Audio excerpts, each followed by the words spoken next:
Hello guys, so 3 days na yung makalipas nang gumawa tayo ng garlic pickle natin. Yan, makikita nyo. Yung isa. Yung isa ay tinanggalan natin ng suka after 24 hours.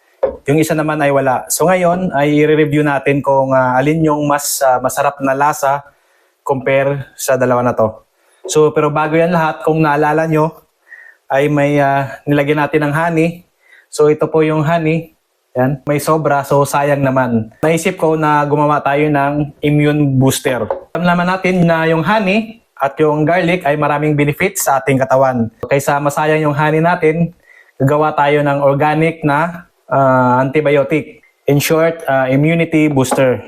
No? Pampalakas ng immune system natin. Kailangan natin yung honey at yung garlic.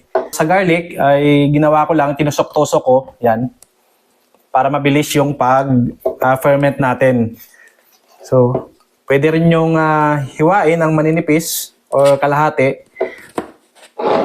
para mabilis yung fermentation. So, sa akin, I prefer na binutas-butas ko para yung pagkain ko ay bawa isang piraso lang with honey kada umaga or before breakfast at before dinner natin.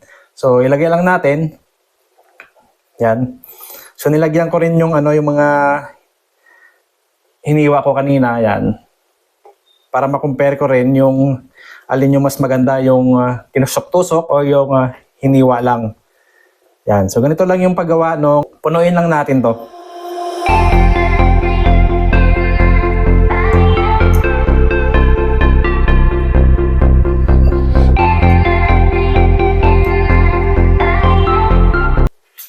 Ito na yung nagawa natin. Siguraduhin lang natin na napuno, nakuberan ng honey yung lahat na garlic natin.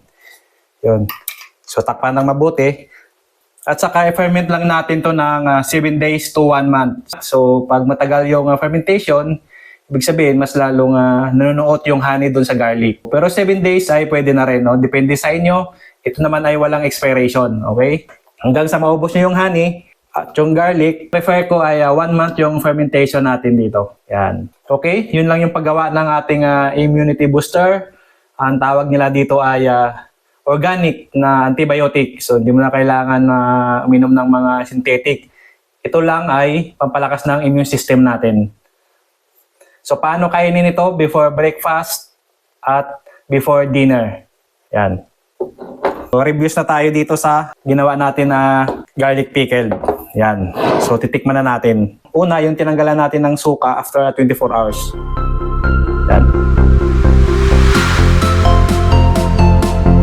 Tikman natin ulit. Yan.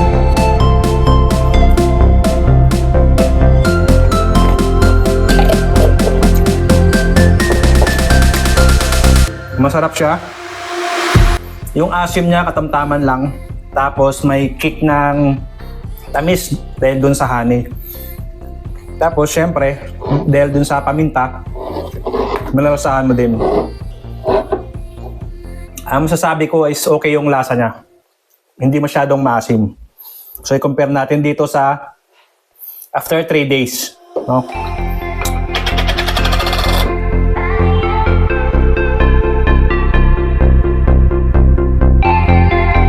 Yan.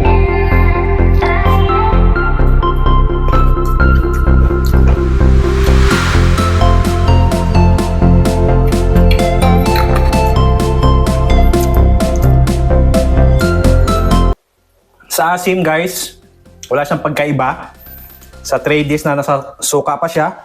At ito after 24 hours, parang same lang yung lasa niya. Wala naman siyang pinagkaiba. So kung gusto nyo ng medyo may kick pa yung tamis niya, dagdagan nyo ng honey. Pwede rin. Para talagang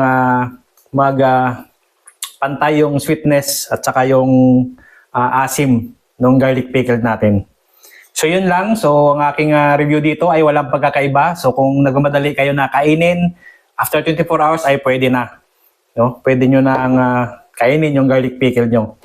So yun lang guys. Maraming salamat.